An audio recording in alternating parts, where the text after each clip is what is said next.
Hello, everyone. I don't know how many people are gonna watch this today because it's a Friday and well, it's already evening here. So maybe not that much on the live, but I expect many people to kind of at least rewatch it in the next few days, maybe on Monday, I guess. So whatever. If you are watching, leave a comment. Hello, welcome. So yeah, today we are going to try out Angular V21. That's why we're doing the live stream on Friday instead of Wednesday, as we did all the other times. Wednesday is good for all sorts of content. It's like the ideal day of the week to do something like a video or a live stream or a podcast or whatnot. So yeah. But yeah, we had the Angular version 21 release yesterday. That's why we are doing the live stream on Friday. And man, what a week for Google in general. This week we got, well, obviously Angular version 21. We got Gemini 3 Pro. Hello. Hello. We got now we got the Antigravity editor. We will also check that one out today, and we got Nano Banana Pro. Very, very funny name, like Nano Banana. Okay, it was absolutely fantastic. Well, the stream is not about it, but yeah. Hey, welcome back. So yeah, we're going to try out Angular version 21, and we're going to do it inside the anti-gravity editor, see what is up to. I have already worked a bit with it, so I have some level of familiarity. And if you missed the like general announcement of what Angular 21 is about, we will go through the blog post like real quick. See what's new, then try to check out all the features on a project. Okay. Hey. Okay, let's see. I'm gonna share my screen, and yeah, we can start by just taking a look at the announcement blog post. Yeah. Okay. Let me find that. Yeah.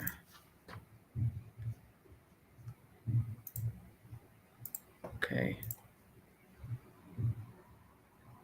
Yeah, I think my screen is visible now. So yeah, we have the blog post. Let's just quickly skim through it. By the way, did you see the YouTube video? It's like super fun, and the pixel art like crazy. I like these Angular announcement events where they make like a fun video. If you've never watched one, you can watch all the previous ones too, because they're really fun. And Mark is doing a great job, and everyone with him, and Jessica, and so on. Very fun videos. I like those developer events. Really cool way of announcing new versions. So yeah, let's check the announcement. So we have essentially like 5 big things. And obviously, signal forms. We did not one, but actually like 2 live streams with me coding in signal forms. So if you want to get more familiar with signal forms, I suggest you watch those if you want more like in-depth knowledge about it. They are mildly dated as far as I understand. Angular changed a bit some things we will see today, but those videos are super useful, I guess, if you want to like really dive into signal forms. And yeah, this is obviously the big feature for today. We have Angular area, area. I guess it should be pronounced Angular area. So it's for accessibility. It's in developer preview. Oh, but by the way, signal forms are listed as experimental, but I am willing to bet big money that lots of people are gonna start integrating it in their production applications, like starting Monday, the latest. Um, so yeah, we have Angular area, which is kind of like a collection of components built for accessibility. So there are headless components. If you don't know what headless means, it's essentially something that doesn't have any styling and UI parts. So it's like components that only provide like the functionality, but not how the components visually look. So you get the functionality together with the accessibility, and then you build your styles and design on top of it. We have the Angular's MCP server, and I want to say that we had a short chat with Jerome today. If you remember our second live stream, we talked about his many different projects about Angular, and one of them was it was revolving around the Angular's MCP server. So we're going to have him back at some point, maybe the other week or later, but we're going to talk about Angular's MCP server in much more detail. And MCP server for Angular provides like tools that LM agents like, I don't know, Cloud Code or Gemini CLI can utilize to write code or create examples or do, well, whatever with your Angular code base and provide info about the latest features. So this is a really cool one if you are into coding agents. Well, I guess everyone is nowadays. And yeah, this one was a bit painful for me, not in a bad way. Obviously, that we have vtest as stable test runner is great. But this is yet another thing that I wrote differently about it in my book.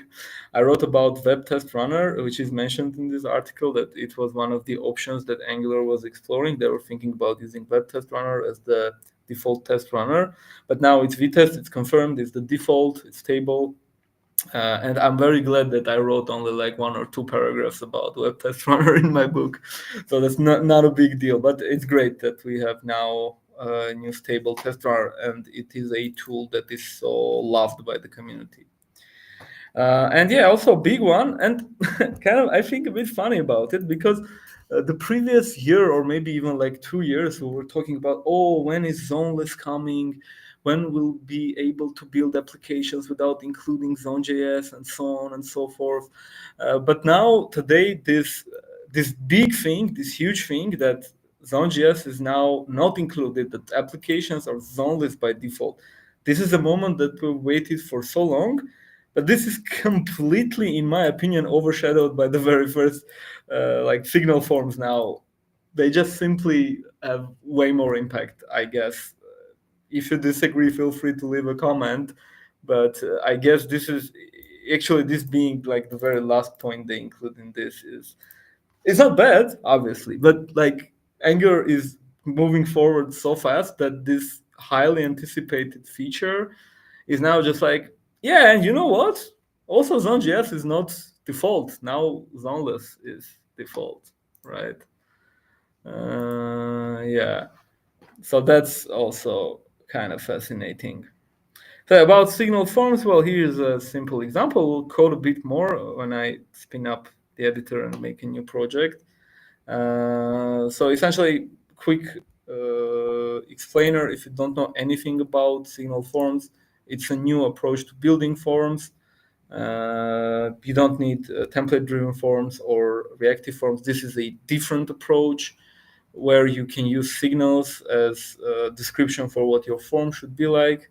And there is this field directive that works with your forms. And to create a form, you essentially just need to pass a signal that contains your form value. So it's usually a signal of an object. Like here we have this login form with email and password.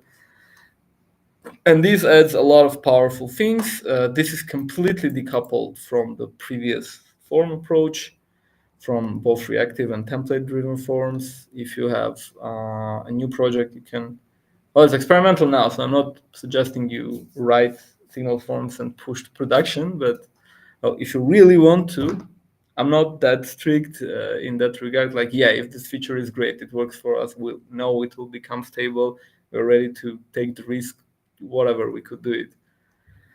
And yeah, we'll talk a bit more about signal forms when we come to it. So yeah, next point was angular area for accessibility. So here we have this new guide for angular area in the documentation. So it's a separately installable library and gives you all sorts of components without much styling. And yeah, here in this example, it's all about accessibility, which is very sadly quite overlooked topic in general, both in the community and in many applications. So I worked for 10 years. Soon my experience will top 10 years. And I only ever worked on projects that were like outsourced. So businesses in different companies or maybe even different countries would outsource their projects to us. And I've never actually implemented much accessibility, not because obviously I didn't want to, but because the clients didn't pay any attention to that. And that's kind of a bit sad. So it's very cool to see that the framework incorporates accessibility features. I hope to one day do a live stream about accessibility, like go really deep, understand everything that's going on. And yeah, now you have like this list of components, which are, as mentioned, they're head lists, so you can just drop them and add your styles. So yeah, that's kind of cool. It's really good for also library authors. So I mean, this mentions that like enterprise component libraries, but I guess if you are building a new component library, like open source one for the general public, this is also super useful for you.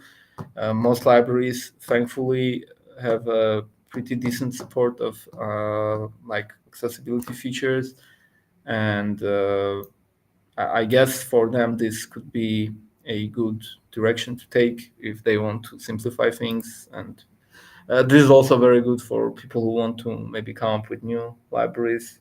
Yeah. So yeah, the pretty decent explanation in the docs of how, when to use it, not to use it. So like if you have pre-styled components, use just Angular material because Angular material already has the accessibility support. And if you just have forms, that then all these controls already have built-in accessibility. Yeah, I want to remind people that please use like valid HTML, like stick to semantic HTML, and use button elements when you want buttons. Please don't do stuff like span, on click, something. That's not how it's supposed to work. You're breaking a lot of things for screen readers that help people. Yeah, so this is about Angular area. Yeah. So yeah, here we have examples. Now we have an Angular MCP server. I'm not very big on MCP server. Let's try to use it today. It has 7 tools in it, and here is some explanation. It has get practices tools. So essentially, if you have a coding agent which doesn't know Angular very well, and please let me know if that also has been your experience, because definitely was mine, that LLMs in general were not that great for Angular. Obviously, there is this big training bias. There's so much more projects on GitHub and other resources that use React. So when you want to build something front end, LLMs would just straight go and start generating code with React. And they would often not know the recent developments of Angular. This is kind of our fault, to say figuratively, because, well, again, Angular is moving forward so fast. Like 2 years ago, we wouldn't imagine most of the features that we have right now. So LLMs are not that great at staying up to date, but with MCP server, this is going to help you. And this third one, like I find up-to-date information, I get it, but update your application. So they have this tool called on-push zoneless migration, which I'm curious about. Is able to analyze your code, provide a plan to migrate your application to on-push and zoneless change detection. So this could be a game changer. Think about it as the first kind of like AI migration, and there was a lot of debate about it. So Angular, when they come up with new features, and maybe some old features get deprecated, well, very often we are provided with a great migration schematic.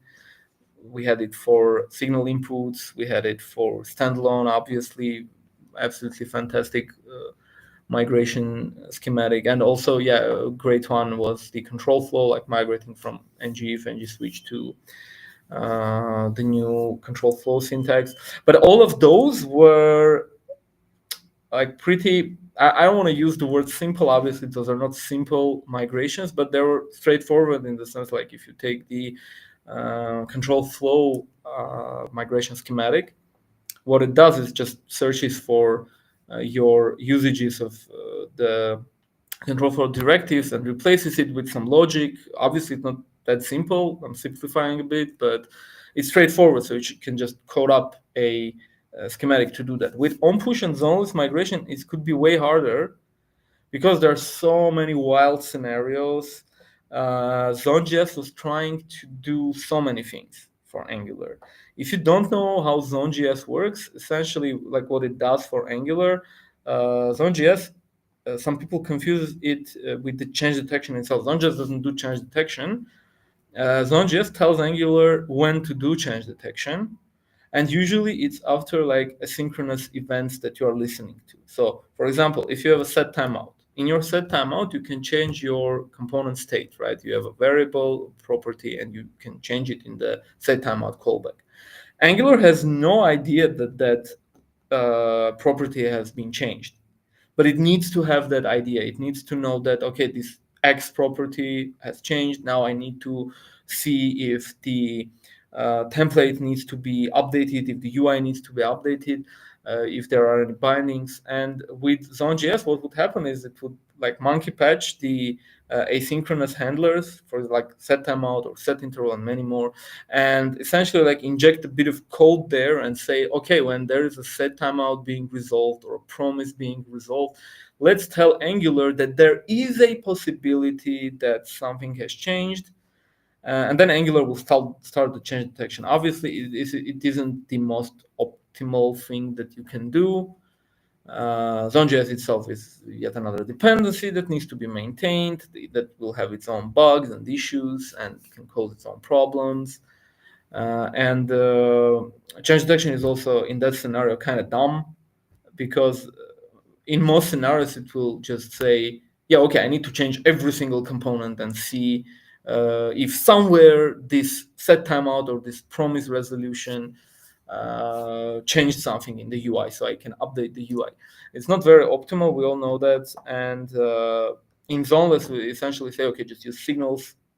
When you set new values on signal, Angular by default is notified that there is a change, and it knows where the change is, which components, and it just will go and update those. So if you think about it, Zone.js is working with all sorts of code in your TypeScript, and you don't even know about it. You have some set interval somewhere that is updating some state in some weird way. And if you migrate to zoneless, if you just switch it, that will introduce a bug. You will have a problem because the logic that you relied on won't work anymore. And this isn't that simple to just write a script that will say, okay, find any like weird async things that may or may not change the UI in some ways. That's not an easy task. I'm not sure if it's entirely impossible to just code.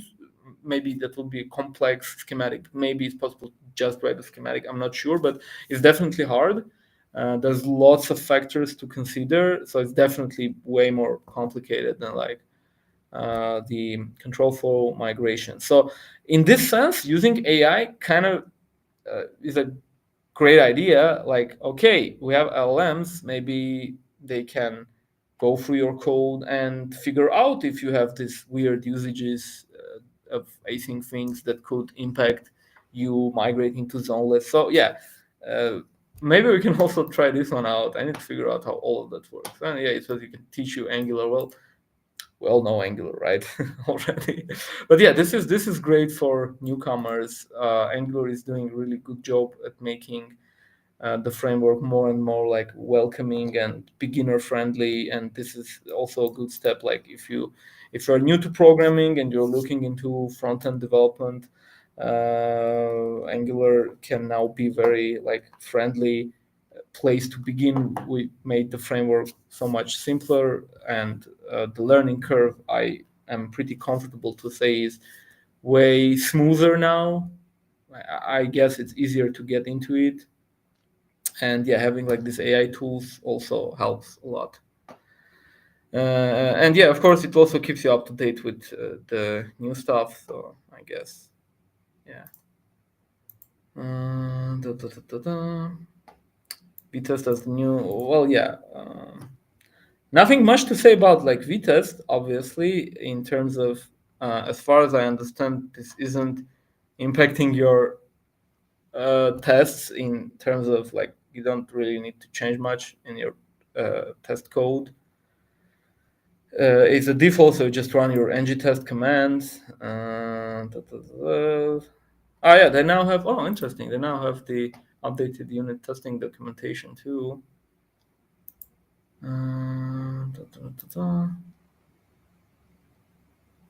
Yeah, so you can just run like ng tests. I don't think it says much. Built-in configuration options, like yeah, this options I think kind of like look like what we had with Karma. So this coverage option, browsers option, maybe a couple of other options, but in general it's like kind of the same. So it's not a big change in terms of what you need to do with your code, but it's a big change in terms of how fast it runs, how reliable it is. There is also like custom configuration. So yeah, I'm not that big of a specialist of working with unit tests, but yeah. And you can install these drivers to run tests inside browsers. I think this is great because, for example, in my book, I wrote all the examples with Jest because at that point Jest was added as an option that you can use. That was before vtest and before like web test runner was a thing. And in that scenario with Jest was running purely on Node.js, so you couldn't simply write stuff like local storage said something or whatever. And except if you had like directives or components that worked with browser APIs, that became kind of complicated to work with inside your Jest test. You needed to mock everything, which is not that bad. It's not terrible, but kind of like, why would I need to mock local storage at the end of the day? Like, idealistically, yeah, maybe you should. It's an external thing. You shouldn't like depend on it in your test. But like, do you really need to worry about it? I don't entirely agree. So having the option to run your test inside a browser is great. Okay. Yeah, I think that's it with the. Well, yeah, Zoneless is ready for prime time. There isn't again much to read here in terms of discovering new stuff. There's a lot of history. You can read about it if you're really interested. But yeah, the thing is now, yeah, you have Zoneless by default. We will see it. We'll now go and generate a new application. And yeah, now you need to work with signals if you want your UI updated, or you need to use the async pipe. So yeah, we better explore it with better explore it with the project, right? So yeah, let's quickly like recap and move on. So we have these new features. We have signal forms. That's one great. The main star, and Zoneless I think comes second for me, but yeah, I think, hey, I think we would do best to just jump into it. Yeah. So I have, we have this. We can do ng new try v21. Something like that. I have already updated my CLI. If you don't know how to update your CLI, what you need to do, let's just...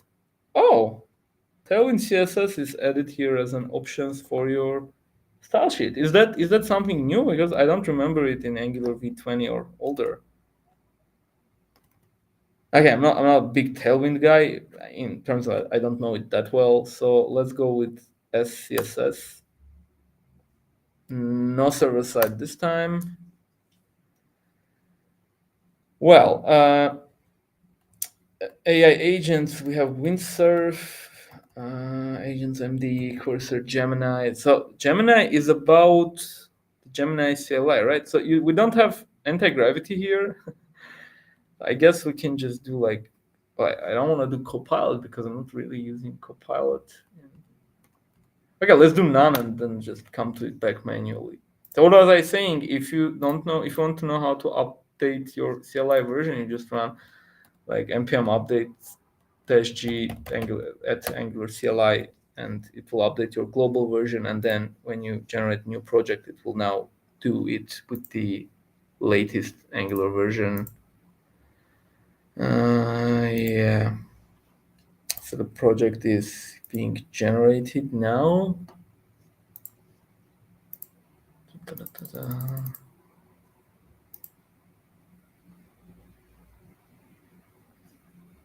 Yeah, I guess not many people are watching actually this time. That's Friday evening. For me, like Friday evenings, there are so many traffic jams in Yerevan. I don't want to like go downtown or whatever. So the only option is like go home. So I'm not missing out on anything doing a live stream today, or maybe I'm missing out on a bigger audience. But yeah, I think people are gonna rewatch this. Yeah, we have the project generated here. So yeah. Have you tried out the anti-gravity editor?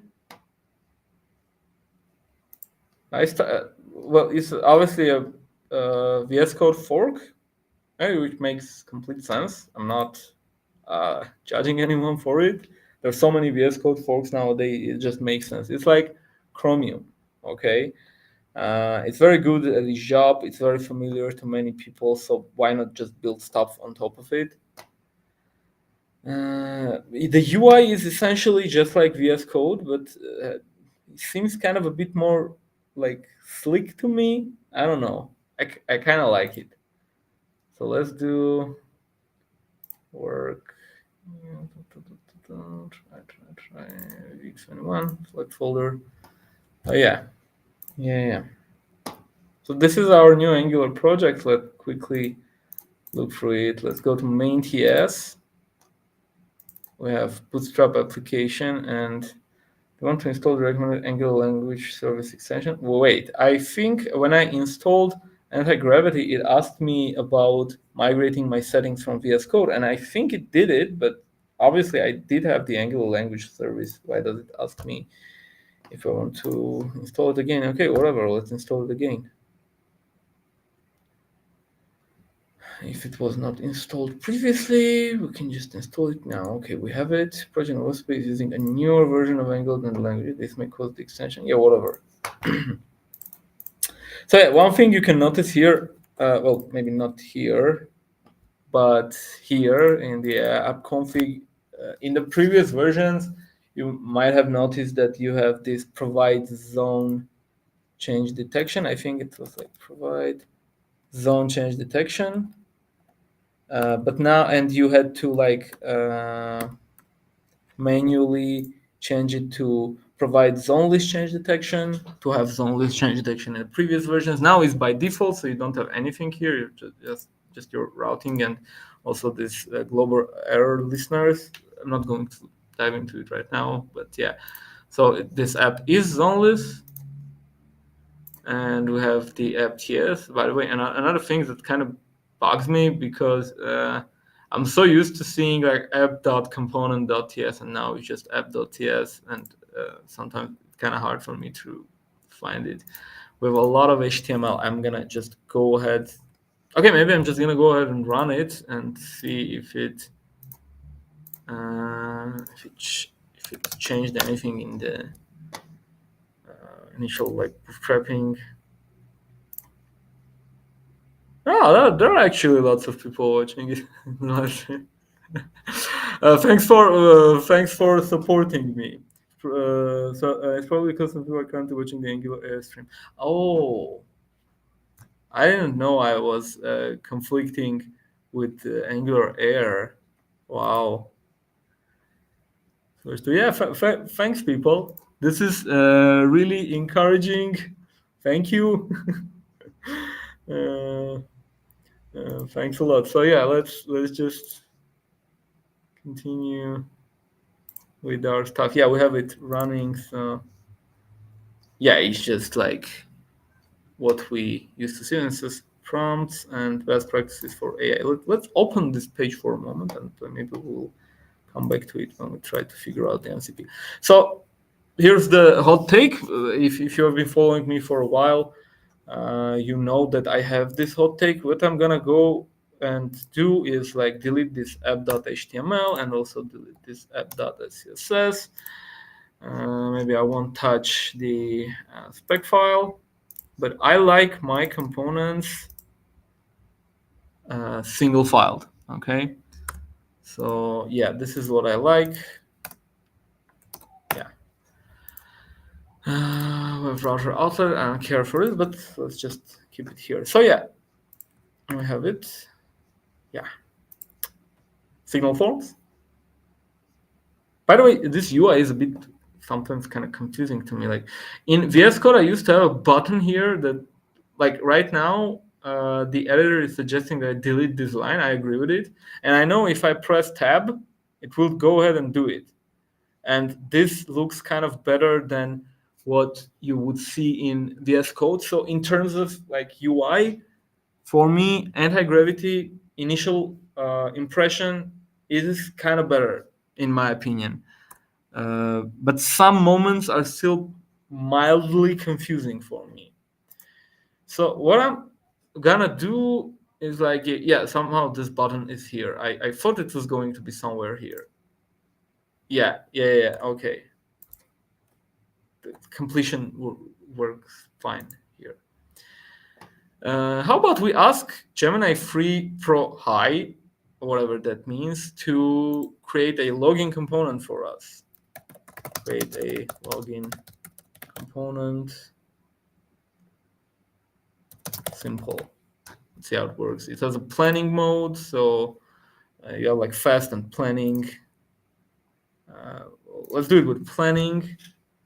What I found interesting, and maybe I will show an example from another project that I have, is that in terms of like the generated code, Gemini Free is great, but I feel sometimes the errors in the agent are not handled very well. So sometimes Gemini will generate some code, it works fine. It may encounter an error in a separate way. Like for example, it will run a wrong command, which obviously happens with all LMs. And after that, the error is not handled in a good way because Gemini is like starting panicking and trying to change the code, even though the problem is not in the code. So when you run this, you get this implementation plan. So create a simple login component, email and password fields, configure it as the default route. Well, why would you configure it as a default route? By the way, funnily enough, you can leave like comments here. It does not need to be the default route. Okay, and it will take into consideration that create standalone Angular component. Why do you mention standalone? Are you planning to put standalone true there? Template with email password makes sense. Basic styling. Okay. If I browse yes, a route for login set default. Yeah, don't need to do this one. Verification plan, manual verification. You check the browser, which is already running an NGS. Okay. Yeah, thanks for spying on me to see the login form. Okay. Proceed. I hope this works. Yeah. Okay. Updated the plan to not make login default route. Makes sense. Okay, I think this works for us. Okay, start writing code. Showing directory safety. I'm making a slight change to ensure. What? Okay. And now we got the login TS. Okay. I've created a login mode. I did the route. Please navigate to /login in your browser to verify. What we will do next, we will add like the. Let's see how it implemented the login component first. Login TS. Finally, maybe did it actually look and see that I'm using only app.ts and just create an inline component and just submit on submit? I used engine model. Okay, well, makes sense. I mean, obviously, like let's accept changes. And does it have any other changes? Ah, yeah, right, like in the app routes. Makes sense. Okay. Let's check the browser and see how it did. Let's go to /login. Okay, it is a simple component for login. Makes sense. Now let's see. I want to try an interesting thing. I want to go forward and I want to ask it to make the login component lazy loaded. And because this is a simpler task, let's use the fast mode. And obviously it's very easy to do, but let's just ask it to do a loading component. It should be easy, man. Please do it quickly. I hope we don't get rate limited by like using all sorts of agent magic to do simple things. What are you thinking for so long? Not changing app routes, accept changes. Okay. Okay, what are you suggesting here? Yeah. No. See, sometimes these UI elements are stuck in some places and you need to press escape to kind of get rid of those. Oh, error. You reached the quota limit for this month. Really? This quickly? I have a like pro subscription to Gemini. Did I really reach the quota limit? I don't think so.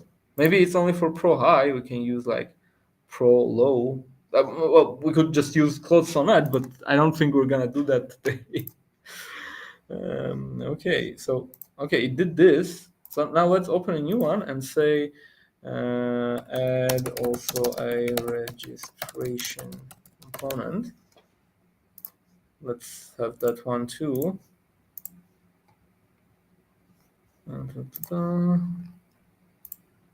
Okay.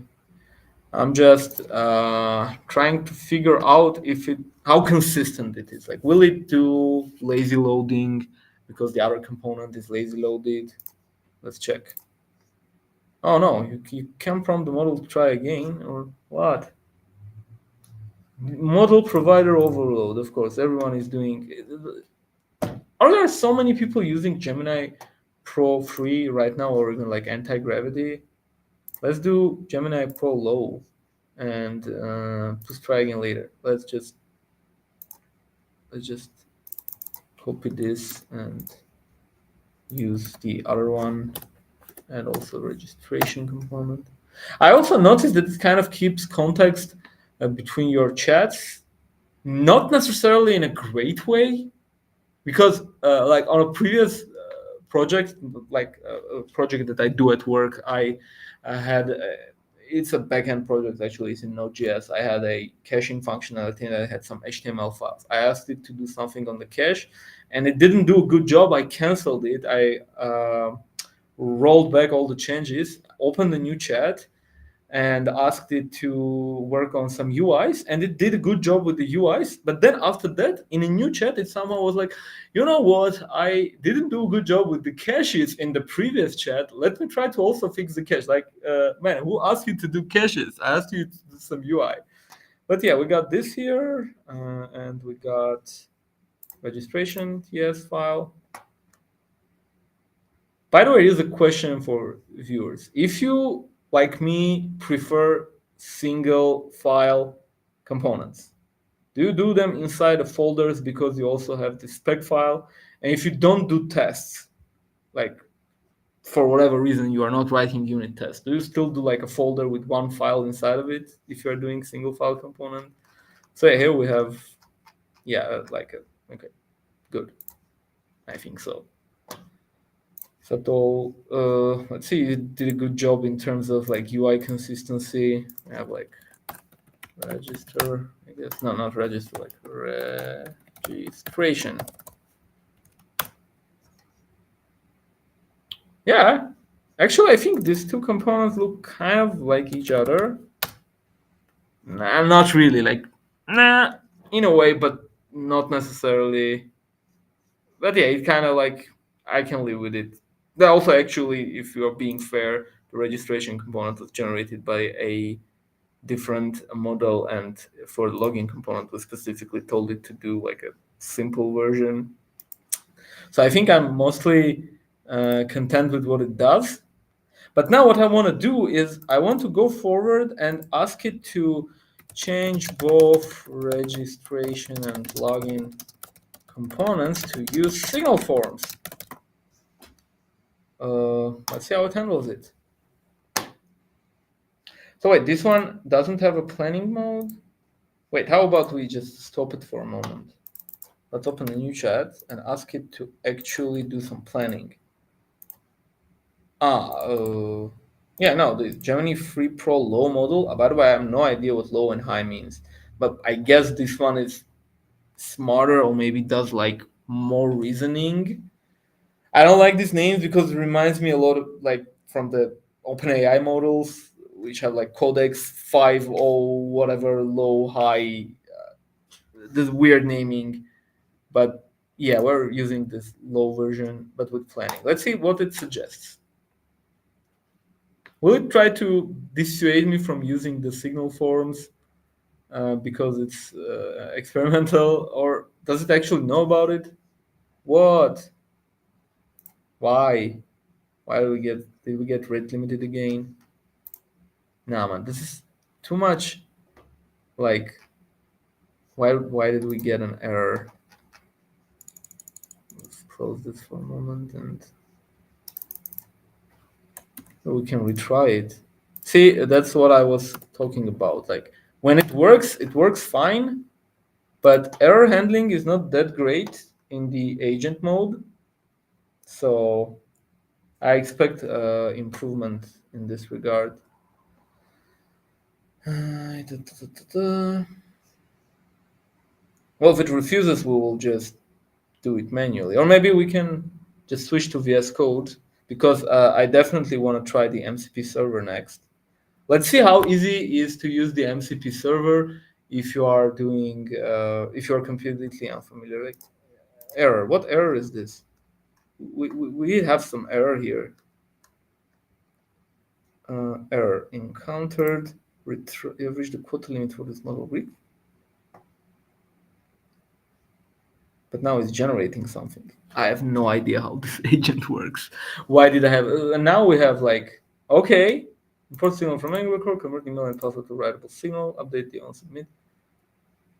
Nah, it's not actually using signal forms though, right? Let's try to persuade it with commands and leave stuff. I'm not kind of like vibe coding all this stuff now. Make them into one object as a signal. And import, and also import field directive to use instead of. Maybe this won't work without the MCP server. You know what? I guess it won't. Oh, okay. Let's have it just change it to like signals, and then we'll switch to VS Code and try to. Well, we'll try to integrate the MCP server here, and then we'll switch to VS Code if necessary. I hope not. I'm okay with Antigravity so far, but yeah, this one issue is kind of big for me, the error handling. causes some issues, as you've seen.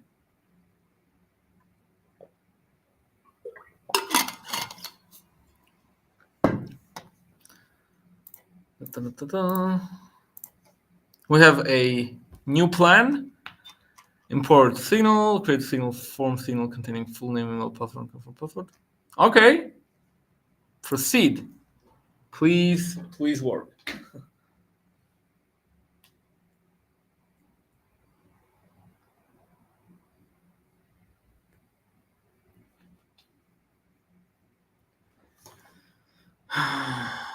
It's so fascinating for me seeing this much thinking output for like simple changes.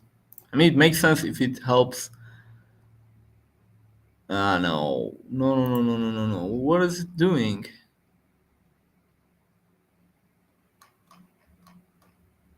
I don't think this will work. Callbacks in templates are not supported, are they? Let's say accept all. Accept changes. Okay.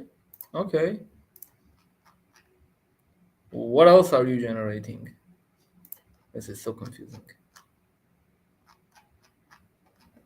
Yeah. I've refactored both. Okay, thank you. I am sure it is not working right now because we have a compile error here. It says argument of type undefined and not parameter of typer. I think this is a weird error, but this is because of the callback. Are callbacks supported now in the template? I don't think so.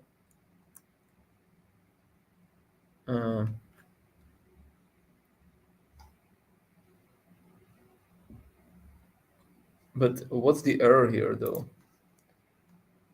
From password, to type parameter. Event is not undefined, though.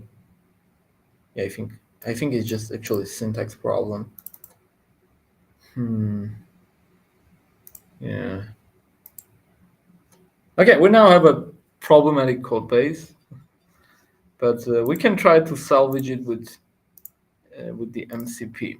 So we have LM prompts and AI ID setup in the Angular docs, right? So yeah, we don't care much about these text files. They're good if you're not too deep into agents, but Angular CLI MCP server setup. Learn how to set up the Angular CLI MCP server. Let's do it. So yeah, these are the tools. Get started. Yeah, I have some bad news. This doesn't include Antigravity, but I guess because Antigravity is the VS Code fork, maybe we need to read this. In your project root, create a file named .vscode. I don't think we're gonna create a .vscode mcp.json file, but maybe we have it now. Oh, we have the .vscode here, so okay. Well, it is a VS Code fork after all. And add the following instructions. Note the use of the server's property. Okay, let's do it. Let's do an MCP JSON and see if file mcp.json. Yeah, let's add it. Oh, okay. Add server, browse MCP servers. Yeah, whatever. We already have the Angular CLI server command npx. So what does this mean? I have no idea about MCP servers. People, can anyone help me out? Not really. Not right now. So okay, we added it. What do we need to do? Will just my agent start working after it? The MCP command can configure the following options: read only, local only. No, I don't think so. Okay, let's see if our agent can like now use. Yeah, that's a good question. Where is my agent now? How do I open it up? Wow, this is gonna be a problem. Open agent manager. No, that's not the one.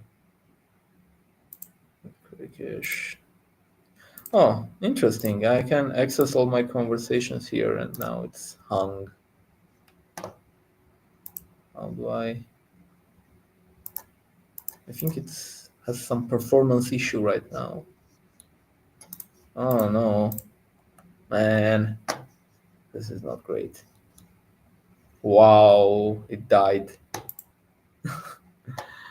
Okay. Well, we added the MCP JSON file, so let's see if we ask it to actually convert them to signal forms, if it will work. So maybe let's try to use the Pro High option again, and let's do refactor registration and login components to use signal forms instead of ng model. Please tell me a good plan how you're gonna do it.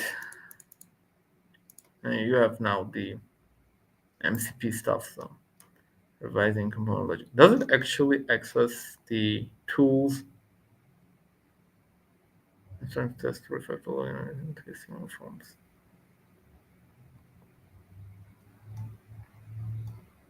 Not really, I guess. I have no idea. How do you check if the agent is kind of like utilizing your MCP service and the tools you have there? Maybe I actually don't have any idea. Oh. Go to View tab. View tab? Can you please clarify? Do you mean the View tab on the live stream? Maybe I forgot to share the screen. Or do you mean in the editor? Is there a View tab in the editor? Oh, you mean this one maybe.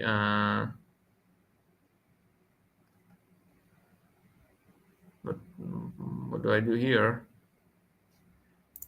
Let's check the implementation plan. The removes forms module and you replace the standard. No, that's not what I mean. I mean you, my man, you Gemini Pro High, you need to use the MCP JSON file and discover the signal forms.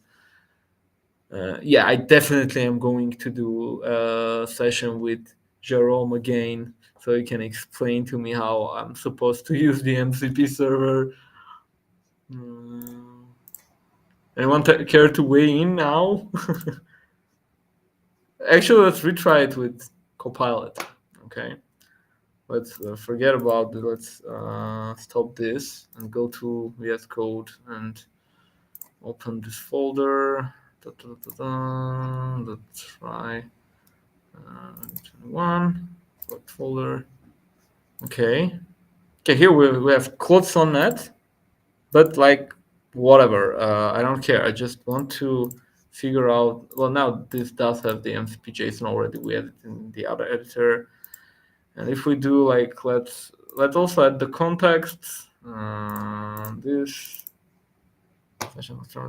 what? I don't know. This and this, and let's just ask it to refactor to use signal forms call, read about it using your tool. I don't know how this is supposed to work. What is this? Configure tools. Oh, you need to, okay, but maybe that option was also here. Could we do like review? How do I like? Okay, let's close this. Let's go back to, let's try to figure it out with, I again forgot how to, where did I click to?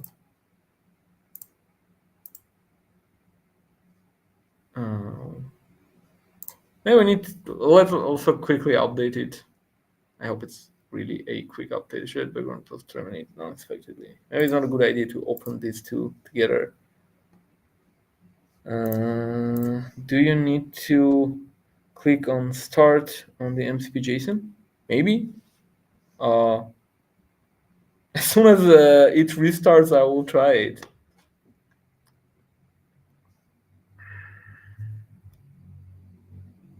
This must be fun for everyone else who actually knows how to run an MCP server. in VS Code. I think I have actually written some agent code that does use MCP servers, and it was very easy there. But it's still restarting. By the way, Antigravity quite big on the memory. So like, I mean, on a hard drive, it's around like 700 megabytes.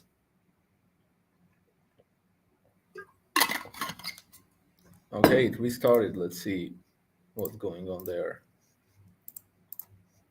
Yeah, I don't need this one. Yeah, okay. In the MCP JSON, there is a start command. Ah, okay. Let's click this. Running. Okay. Now, yeah, let's do the same one, like refactor, login, and registration to use Signal forms. And I don't think I have any other options here. MCP servers. Ah, okay. Well, there's a bunch, but if I have like Angular, I already have it. Wow, no results for Angular. We have it here, so okay.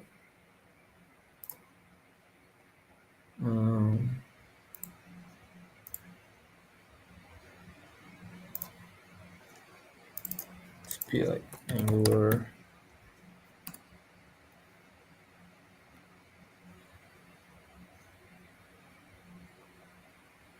Did it help at all? Oh, now it redirects us to this. Angular, maybe there's a separate way of installing it, but why though? Why would it have no such result? Let's go back. New project with paid volume, not to use the server's property. Okay. Alright, this contain the following snippet source and we'll select command options.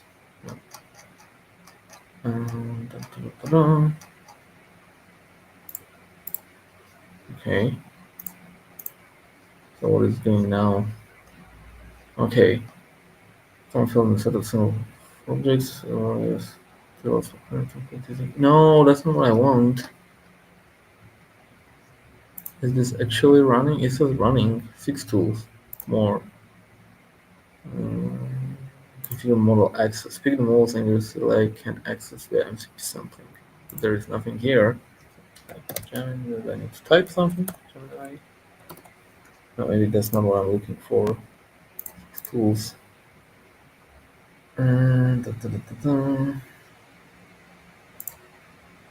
Yeah, this is the configuration.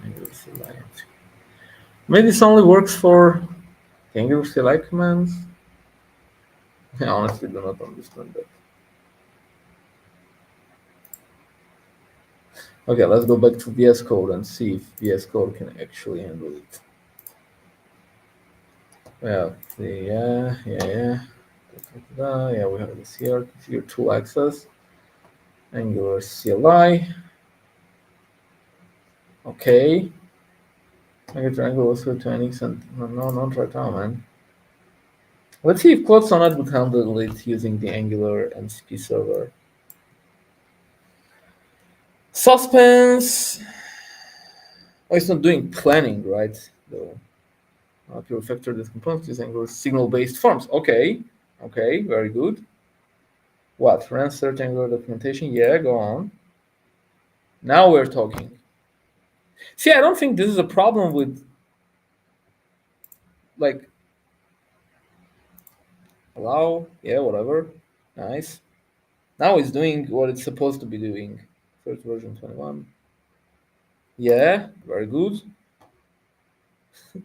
I mean, sometimes when you, like, take a look at this. Like, what is this? Utility functions for learning. What? What is this? This is the search results. Reactive forms, default, blah, blah, blah. Oh, man. I'm not going to read all of this, right? So I'm just going to smash allow. I can see the Angular's reactive forms use form control from form build. The current components are using template-driven forms with signals. Affect them to use No, that's so wrong. That's so wrong on so many levels. This is literally the opposite of what I'm trying to do.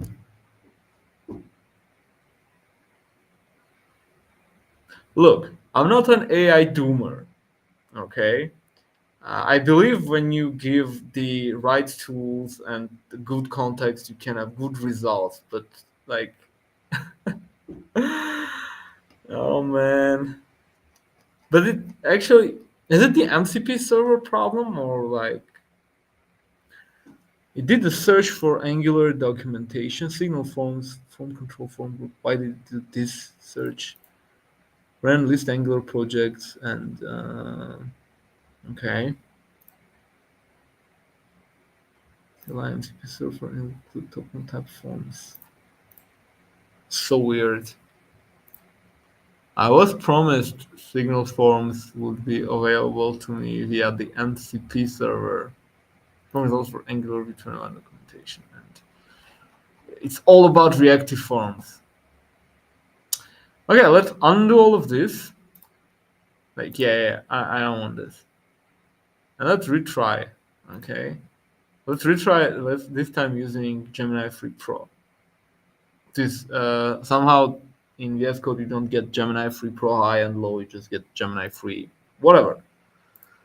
Let's do just one component. It has the tool access, or do I have to check it every time? No, I don't have to check it. Get best practices, list projects, find examples, search documentation. Okay. Sure, you are supposed to use this tool. Read about signal forms which are not the same as reactive forms or template driven ng model forms. So I gave you the entire context. And refactor login component to use the signal forms. Now we're asking Gemini 3. Okay, let's go. Okay, Gemini will access to, yeah. Just go on and do it.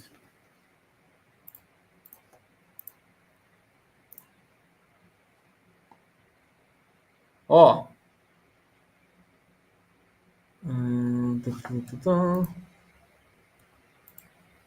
I will check this link. Yeah, I got some spam. Oh, hi, Michael.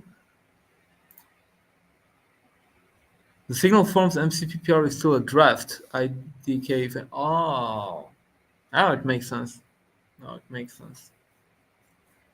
Okay, that's not a problem.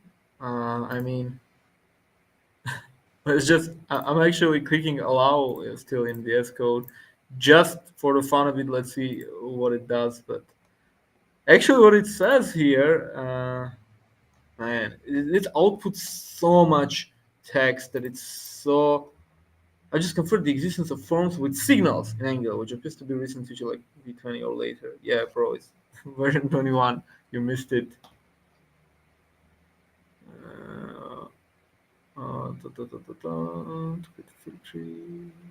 Wait, it actually kind of does something. Let's just allow it to do whatever it wants. From the condition, it appears to be an Angular 20 plus. Yeah, this is an Angular 20 plus function, man. Okay. Interesting the documentation. One question that I have is if you are doing like entirely vibe coding, if you are like implementing stuff simply by talking to an agent, and the agent goes around doing all of these sorts of things, are you actually saving time? Maybe I'm. It actually did it. I think it did it.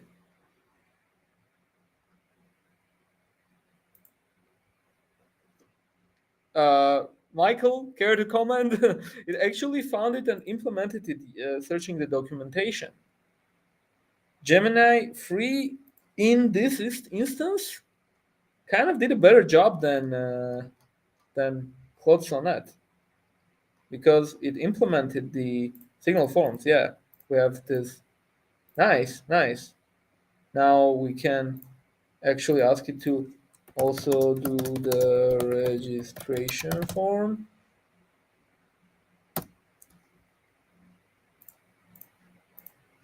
I think the search documentation tool did the heavy lifting here, and even though the maybe this MCP stuff on signal forms is still a PR, as Michael is saying, it still is in the documentation, right? Let's quickly check out the Angular documentation. By the way, I like this updated like badges can help you easily navigate like the new stuff. So we have forms updated because obviously we have signal forms now. Signal forms which are new. Yeah. So yeah. I think it used this page, but where did it find this is? Yeah, right. Yeah, we have like a lot of documentation here. So let's see if. Okay. Okay. Nice. I like it. Da, da, da, da, da. Let's now check out the project. We have an error here. Maybe I need to refresh. It's not running. Wait.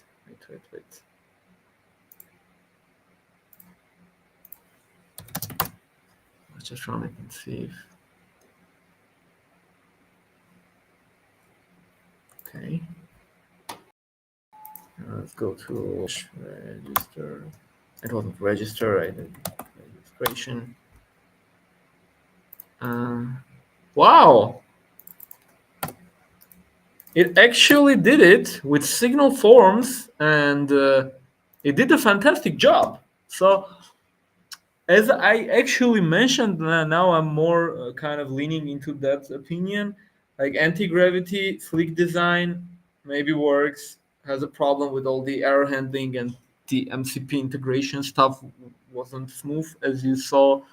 But Gemini Free Pro did an amazing job with an experimental feature.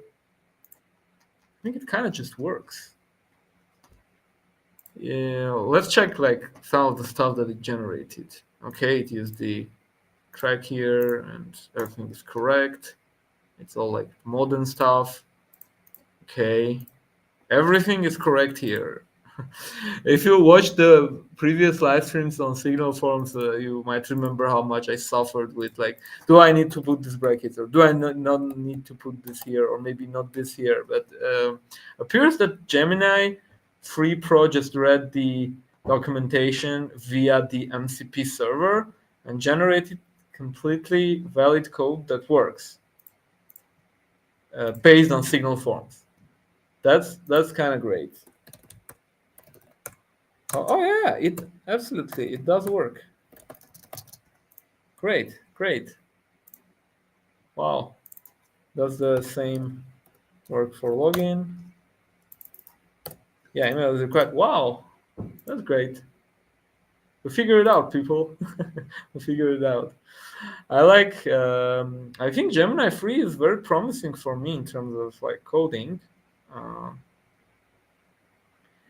I tried. What I noticed, I used Claude Sonnet 4.5, and I believe I will still use it to an extent for different tasks. What I didn't like about it, and I was forced to like create UIs with it, and not even in Angular on the project that I was working. And the UIs it generated were like meh at best. I can't even find a word to describe. Like they're not bad, they're usable, they look alrightish, but they were just kind of like whatever. It's simply because I was doing some internal tool. It was okay for me that the UI was not fantastic, and it was also kind of inconsistent between pages. So the first thing that I heard was that Gemini Free is great for generating UIs in HTML and CSS and so on. So the first thing I tried was like take one of my pages in that project, which was like HTML, CSS, no Angular, no frameworks. But it was fairly big. I asked it to just change it to like a modern, shiny design, and did a good job. I liked it, and then I added all the other HTML files to the context, and I was like, Gemini, please change it to like use the same design. Like I want all the pages looking the same, and it did a very good job. It created a separate CSS file, put whatever needed to be there, and added it to the other HTML pages and so on, and it was kind of great. So maybe one thing I want to try before going to sleep is maybe let's ask it to give some great designs to this our pages we have here. And yeah, where is the yeah? Okay, let's add this file, the context in this file. Change the UI of these pages to be a, I don't know, $1 million design. Consistent between pages. Okay, let's see what it does. But yeah, we figured out how to work with the MCP, at least in VS Code. We took a look at the anti-gravity editor so far. I think looks cool, has potential, but there is definitely a lot of stuff to iron out. But Gemini 3 Pro is great. Angular v21 is great. And Signal Forms, yeah. One thing, if you have watched the previous live stream on Signal Forms, is that there used to be a control directive. It's called field now. But as far as I understand, it's the same. Okay. I will finally just go quickly through the Signal Form documentation to see if anything has changed here. I'm not going to code that much in Signal Form. Feel free to take a look at the previous live streams. I'll actually try to remember and put links to the other live streams in the description of this video. So it's still doing some stuff. Yeah.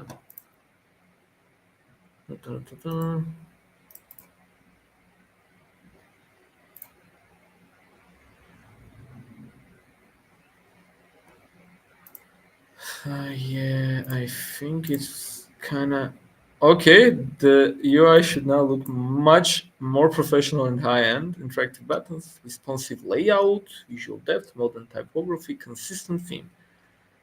Keep everything. Keep everything. Let's see how our form has changed. Where is it? Try between one. Is this a modern design? Let's see if it's at least consistent. Registration. Yeah, it is consistent.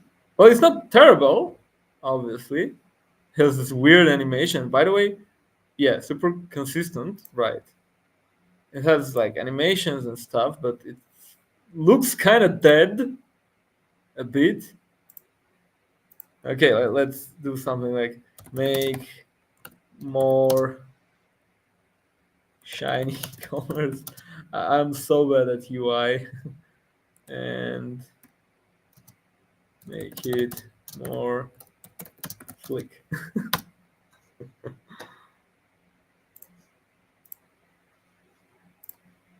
Yeah, I'm sorry for playing around live. Let's see what it does before we end this. One final trial. But I'm quite content with Gemini 3 as a coding model, actually. I might switch from Sonnet 4.5. And I was using that one. I'm using Gemini in general. I'm actually using Gemini to build products. You might have heard I was talking a bit about the RAG application we're building, my job. Quite fascinating. It's actually this agentic infrastructure and so on. Maybe if you're interested in the stuff, leave a comment or maybe text me on Twitter or LinkedIn if you're interested. Maybe one day I will do a live stream about retrieval augmented generation and how you can use Gemini, because Gemini is a fantastic embedding model. I'm going to write about it in my next article, or maybe the one after that.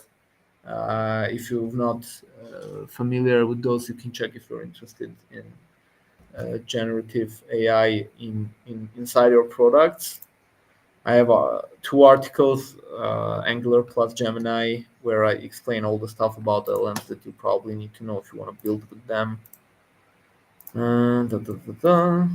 But this is the new design. Is it like the shinier color? Yeah, whatever. It's not bad. It's consistent and like it kind of makes sense. It's not bad. I think if you direct it more, it will probably like. Okay, maybe we can do one more thing. We can go on the Gemini app and try to generate a UI with. Yeah, I know. Create image, and let's do create a fantastic $1 million design for a login page, and then we'll pass this image to Gemini 3 in our VS Code and see how it codes it up. Before it generates the image, let's quickly go through the overview of signal forms for everyone who's not that familiar. You have essentially the form function that allows you to create a signal form based on a signal. And you have other functions that allow you to configure the form that you're creating, and you have the field directive, as you have seen. For the signal forms, you can create these form models using signals of objects, and then you can bind it with the field in your templates. Okay. You can initialize the fields using that signal, and you can add dynamically fields by just updating the signal. So this is the amazing part. Just update your source signal in any way, and your form will be updated. And then TypeScript will help you be careful not to lose any forms. So it kind of makes sense. You just update signals, and then you read all of that stuff. After that, you can use the state management, like you can access fields when I keep clicking on a wrong place and being redirected to another. Validation state and so on. You can access everything available on signal forms is signals, so like the valid field, invalid field, disabled, enabled, whatever. All of that stuff. Everything is signals. You can use them in your templates and get change detection and use all these applications. If you're following me here, you can use them in effects, in computed fields. You can do all sorts of things that you are familiar with inside signals. So you can, sorry, wrong place again. It's signal forms, validation. You can add schemas and the functions like require, email, and your custom functions. Custom controls, the most fantastic thing, you just need to implement form value control interface, which is essentially just one field. You can add more fields like disabled and touched and whatever to enhance your custom form, but it's so much easier than doing control value accessor.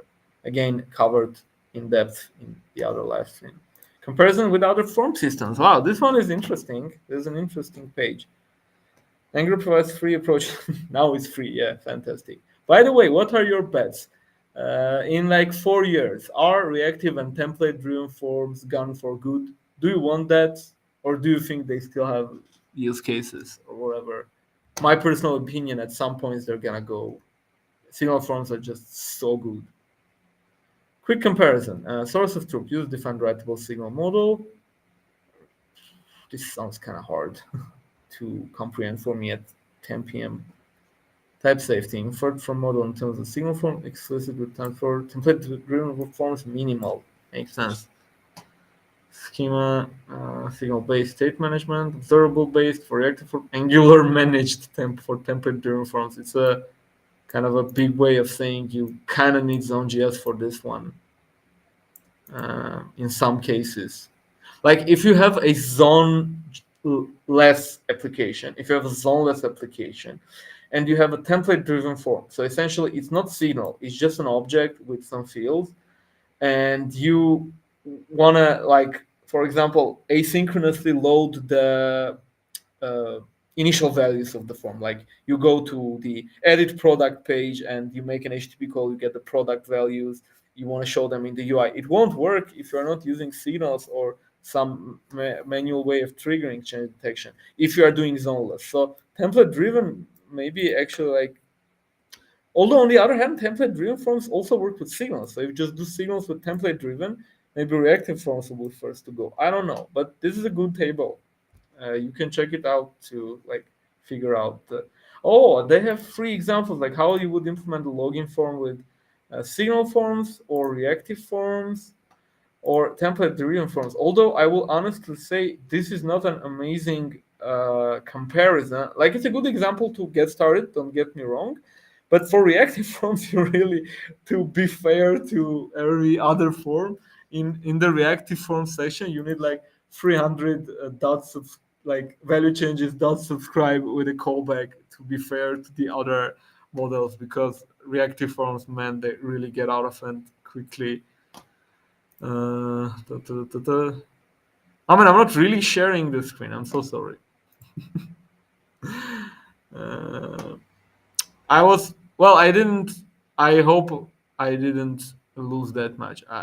This is now a tradition on every live stream. I'm kind of at one point forgetting to share my screen. What I was doing is showing the page on signal form documentation.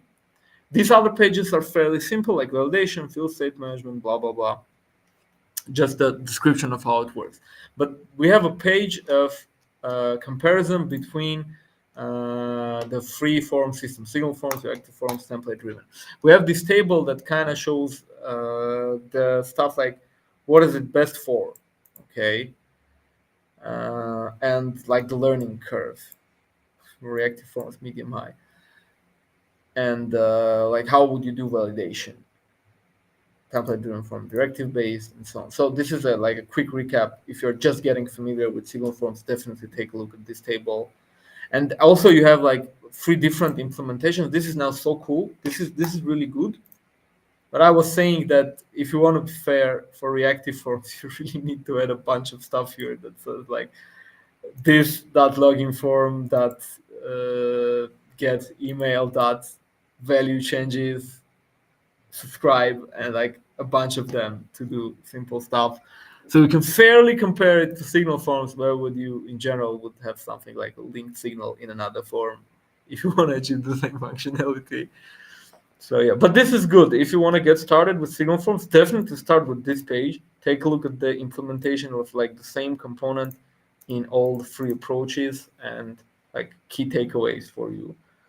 And then there's a lot of stuff like where your form data lives, how validation works, like how type safety works, what TypeScript handles it. Mostly very easy with signal forms. Choose your approach. Now this field is kind of like this section. I don't like it that much because again, it's my personal belief. I'm not basing it on any information that I have or whatever. It's so early to say because signal forms are still experimental. They're just out.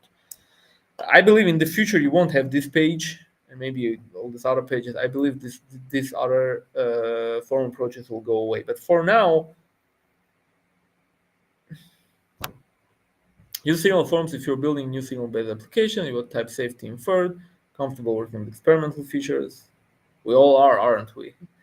Schema-based validation appeals to you. I want to actually find people who don't like schema-based validation. Like I want to understand. I can understand the idea of like in template driven you have directive based validation, which is great in my opinion. It's good that I can see how my form works in the template, but I'm also okay with the schema style validation because it's also reactive. Again, take a look at my other live streams. You can adopt like dynamic and conditional validation very easily with signal forms. Reactive forms are absolutely terrible for it. And I have never agreed with this argument that if you're building complex and dynamic forms, you need reactive forms. I don't know why people think that. Honestly, I don't understand.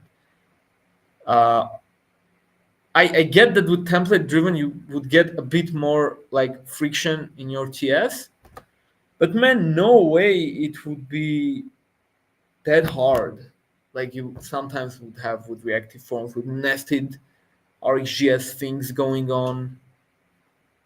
So yeah, I think in the future when signal forms are stable, definitely look into migrating. If this zoneless migration works, I probably don't have enough time to check it today, but if it works, maybe in the future they will also have a signal form AI based migration. So yeah. Okay, let's finalize by seeing what Nano Banana generated for us. You will be not surprised to see what it didn't actually generate. What are you doing?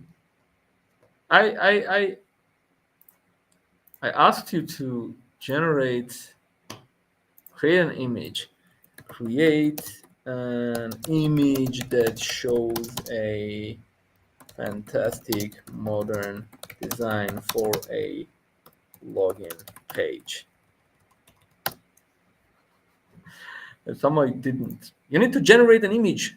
Now it's generating an image with Nano Banana Pro.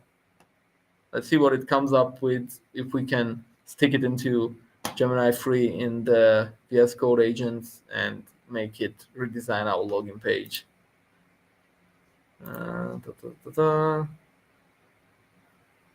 It's so interesting that I thought that, like, if you just open the Gemini app, this is a tangent I'm going on right now. Really? So maybe it kind of misunderstood the word fantastic. Like, let's do another one. Generate an image of a login page design that is modern, beautiful, very expensive. Let's do something like 1 million design to create images. So usually if you don't click on the tools create images and just say like generate an image, it will infer that it needs to generate an image and just start doing it. Sometimes it won't, which is understandable. You have the tool here, you can click. But I've never seen that when I click this and I ask it to generate an image, it actually can kind of refuse to generate an image and just go on a text tangent. That's so weird. LLMs and their instability, right? Inconsistency, maybe. Let's see if it does a good job with this design. Whatever it spits out this time, I will just use it. And then we'll end the live stream. Luxury UI elements. What are you doing? Okay, not very luxurious, but I guess we can do something like okay, whatever. Can we just paste images here? Yeah. Use this image as reference and make the login page exactly like that.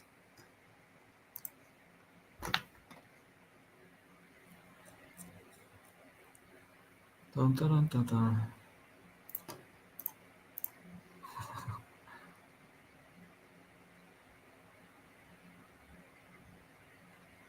We're almost there.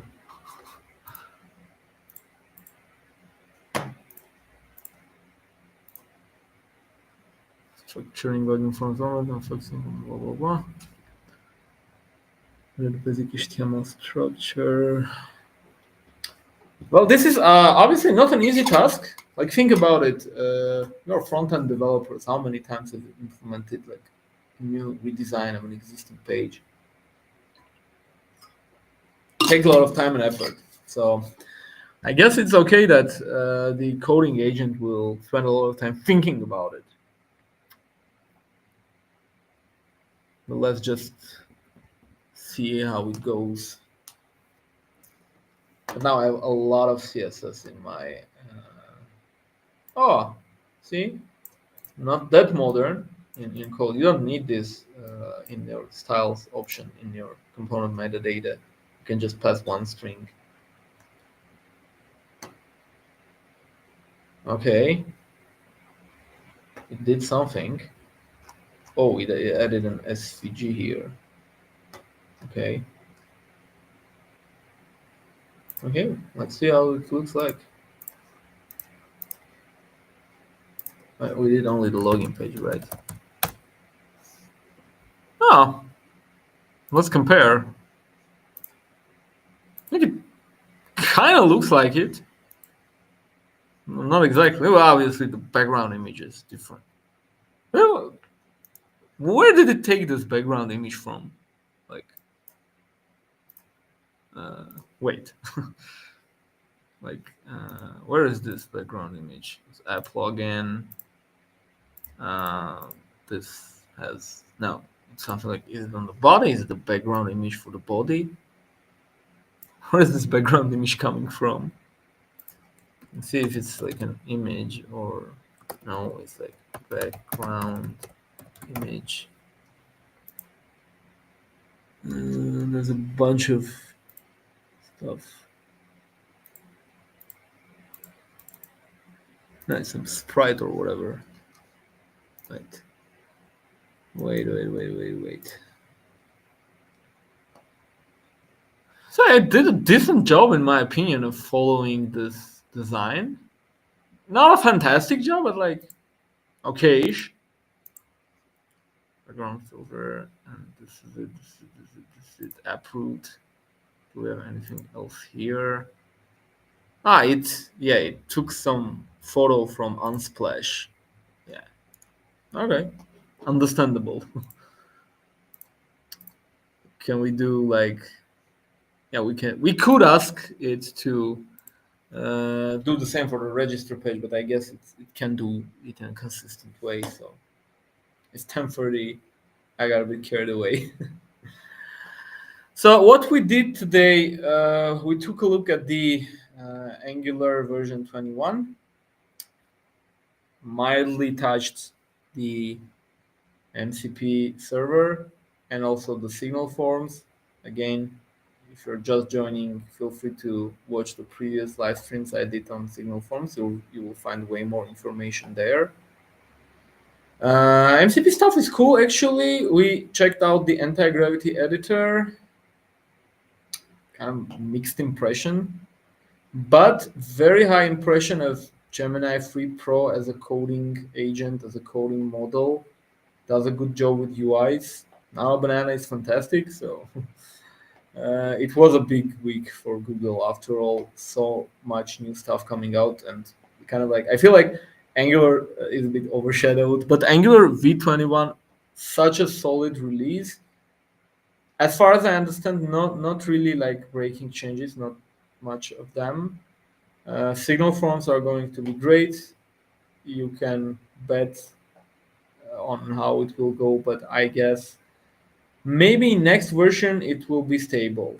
I think it's quite robust. It has some things missing, but there are already PRs that kind of cover that. And yeah, try V21 if you haven't yet. It's really good. And try Gemini 3 too. As coding, you might want to switch to it in the future. You might like it. So yeah, thanks everyone for joining. Have a nice weekend, and let's meet next week on the other one. Bye.